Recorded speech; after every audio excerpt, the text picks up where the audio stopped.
조갑제 TV 시청자 여러분 안녕하십니까? 2020년 6월 4일 정오입니다.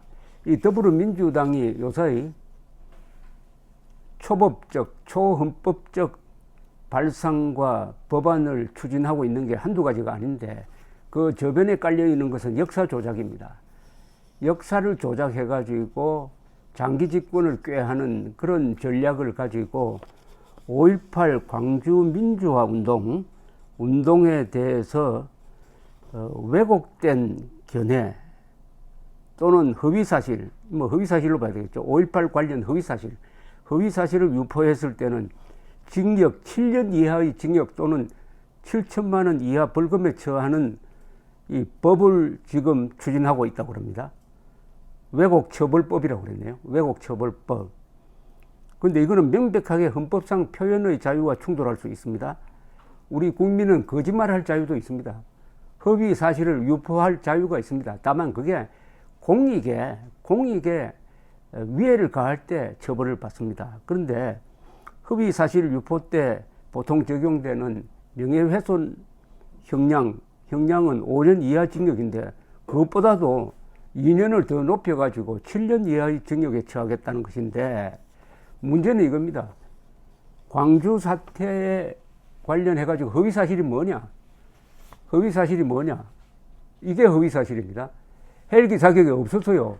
헬기 사격이 있었다고 주장하는 송영무 전 국방장관, 문재인 현 대통령 두 사람이 지금 허위사실 유포를 하고 있습니다. 그러니까 이 법이 저는 통과됐으면 좋겠어요. 통과돼가지고 지금 현직일 때는 처벌을 할 수 없습니다. 전직이 되었을 때 문재인, 송영무는 지금 대통령이 아니니까 현직으로 처벌할 수가 있습니다. 두 사람을 헬기 사격 있었다는 허위 사실을 유포한 혐의로 형사처벌해야 된다고 생각합니다. 형사처벌해요. 그런데도 왜 허위 사실이냐? 헬기 사격이 있었다면은 그것을 목격한 사람이 광주 시민일 것이고 5월은 날씨가 맑았으니까 공중에서 사격을 하면은 한 번만 당겨도 수천 발이 나가는데 그것을 본 사람이 수십만 명은 되었을 것이고 다친 사람은 적어도 죽거나 다친 사람이 수백 명이 되었을 것이다. 그러면 쏜 사람도 있어야 되고 죽은 사람도 있어야 되고 치료한 사람도 있어야 되고 시신도 있어야 되고 목격자도 있어야 되고 탄피도 있어야 되는데 하나도 없습니다. 그런데도 문재인 정권이 이 비겁한 송영무 국방장관을 시켜가지고 2018년에 국방부 특조위가 헬기 사격이 있었다는 허위 사실을 만들어냈어요. 그러니까 여기에 관련된 특조위 사람들도 다 이 처벌 대상이 될 겁니다. 이것을 추인해가지고 국군이 학살을 했다고 고백한 게 아니라 허위 자백한 송영무 이런 일을 시킨 문재인 이 사람들 다 이 법으로 처벌받아야 됩니다. 징역 7년입니다. 징역 7년. 더구나 문재인 씨는 가중처벌 받아야 됩니다. 왜냐? 두 개를 더 허위사실을 지금 만들고 있어요. 허위사실 강요죄가 더 클 겁니다. 아마. 허위사실 유포도 큰 죄지만 허위사실을 유포하도록 강요하는 자. 뭘 하느냐? 헬기 사격이 있었다고 하라. 이제는 헬기 사격이 있었다는 전제하에서 그 진상을 밝혀라. 아니 출동한 조종사가 수십 명이 지금도 살아있는데 단 한 사람도 쐈다는 사람이 없는데 정비사도 단 한 사람도 없는데 그걸 보았다는 사람이 없는데 어떻게 진상을 만듭니까? 그러니까 조작하라. 역사를 조작하라는 명령이죠. 또 발포 명령자를 색출하라. 발포 명령자 없어요. 5월 21일 정오 무렵에 전남도청을 지키는 공수부대원을 향해서 시민 쪽에서 차량으로 돌진해가지고 현장에서 한 사람이 죽으니까 그때 총알을 갖고 있던 장교가 응사를 했습니다.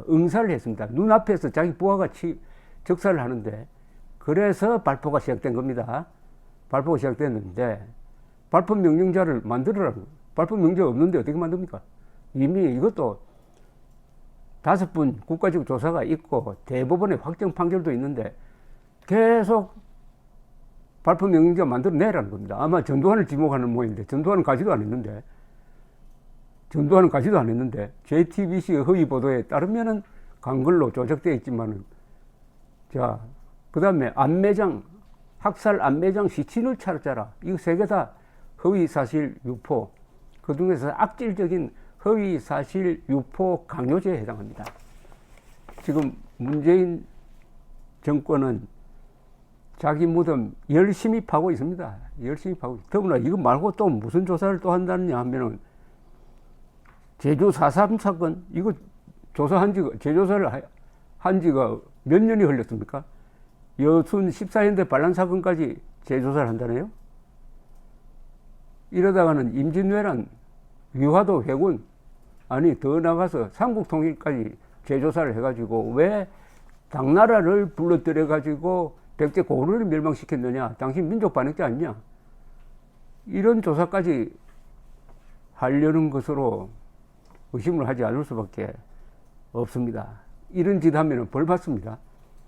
고사가 있습니다. 이 중국의 역사는 매우 긴 5,000년에 넘는 긴 역사고 나라가 크고 여러 가지 일을 겪었기 때문에 전국시대 때 일어난 또는 삼국지 시대 때 일어난 이 자치통감이나 이런 데 쓰여져 있는 이 고사를 보면은 오늘에 참고할 만한 일이 많습니다.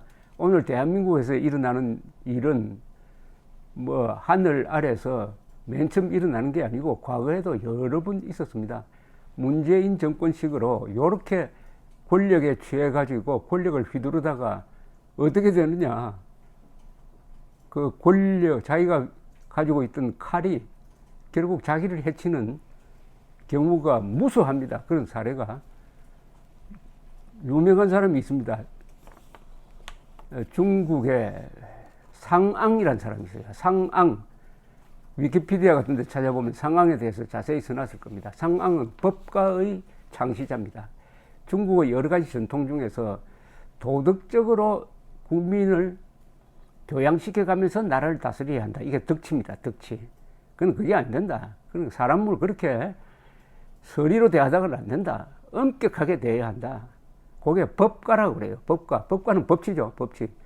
그런 점에서 상황은 상당히 근대적인 사람입니다. 이 사람이 진나라의 재상으로서 음벌주의를 채택했습니다. 음벌주의. 그리고 반역죄를 저지를 경우에는 거열형에 처한다. 거열형, 말만 들어도 끔찍하죠. 수레를 가져와가지고 사람 팔다리 사지를 딱 묶어가지고 말에 채찍질을 가하면은 사람이 찢어지잖아요. 거열형.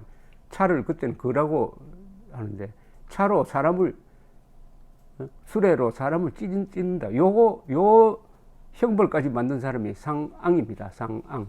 그런데 상앙이 어떻게 된지 아십니까? 나중에 반란을 일으키다가 전사를 했는데 시신을 가지고 와가지고 거열형에 처했습니다. 거열형. 이 뭐냐? 이 문재인 정권이 광주 사태 왜곡 처벌법 만들어가지고 장난치다가는 나중에 이 왜곡 처벌법에 걸려가지고 광주 사태 허위 사실 유포 또는 허위 사실 유포를 강요한 죄로 감옥에 갈 가능성이 농후하다. 우리가 역사 앞에서 겸손해야 될 이유가 바로 여기에 있습니다. 권력? 문재인 권력 몇 년 남았습니까? 2년도 안 남았어요. 2년 뒤에 문재인 씨가 지금과 같은 전행을 할 수 있을 것이라고 생각합니까? 있다면 한국 사람을 잘 모릅니다. 한국 사람의 충성심은 항상 현직으로 향합니다. 현직. 전직이 되면은 그들도 보지도 않아요. 아주 매정한 게 한국 사람입니다.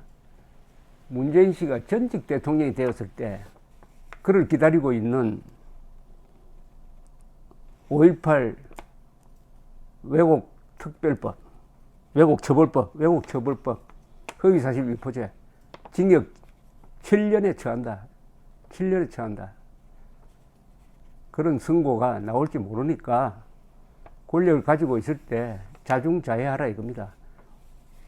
어제입니까? 뭐 좋은 말 했대요. 칼은 칼집에 있을 때 더 힘이 있다. 권력도 자제할 때 힘이 생긴다. 이 말씀입니다. 감사합니다.